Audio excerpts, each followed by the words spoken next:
Good morning, Scott here, known as Cantaloupe to some online, and I'm bringing a video to you on a subject that's interesting to me. It might be of interest to you or someone you know, and this will be a short reaction video to one I watched recently by Leanna Jo. You can check out her channel on YouTube, and I will link that video in the description below. But I want to answer a question that she actually asks in her video as to why should people be good, or why should people be nice?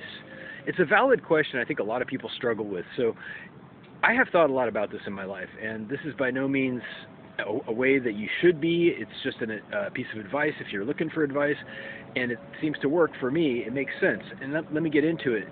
Why are people nice to other people? Well, sometimes it's because they want something in return, right? That's what we call being disingenuous. And in Christian theology, there's actually a term called attrition, where you do something right or good just for the sake of getting into heaven or getting something back from it, not necessarily because it's the right or good thing to do. Attrition would be the word in Christian theology, but that's not the only reason people do nice things. And if you ask me, there's a much better reason. To be proper, that is, to be decent to people, nice and respectful, to be kind and generous, to be ethical, that gets into morality. All of these ideas surround covering your ass, and maybe you've heard of this. Okay, now ethics, it really comes down to ethics. If you want to talk about what is proper and moral, ethics is behavior that is consistent with the health and happiness of people and their communities, making choices that are safe and supportive of lifestyles that are healthy and happy.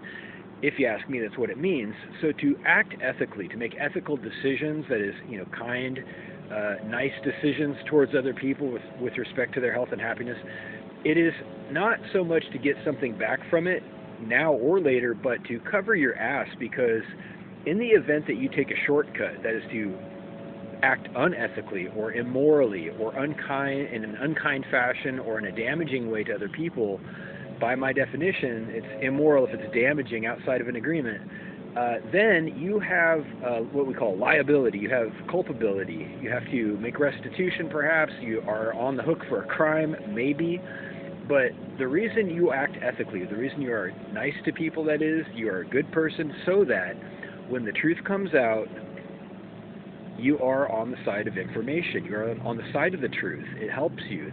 The more that is known can only help you, as long as you are operating in daylight, the figurative daylight of doing things that you don't mind admitting to. That's what that means. So you're kind to people, you're nice to people, you're respectful to people, because we share a community. We're not animals in a jungle. We have complexities, we have sophistication, we have infrastructure, and the only way it all works in civilization is when we are kind and respectful and supportive of each other within reason. Okay? There's a thing called common decency. And the reason you do it isn't to be good or nice or kind or because somebody told you to. It's to cover your ass, because the truth is never far behind. I'll say that again. The truth is never far behind. And when it finally comes out, there are questions. There are investigations. Who's responsible for this tragedy? Who injured this person? Who damaged this property? When the questions come around, if you were nice all the time, you have nothing to hide. You don't have to worry about it. You don't have to keep your story straight. So why are you nice to somebody? Well, you can say that it's because of them. You can say that you like to make people happy, and maybe that's true, but there's an even better reason. Cover your ass. It's that simple. Reach out if you like, down below with questions or comments. Thank you. And check out her video. It's great.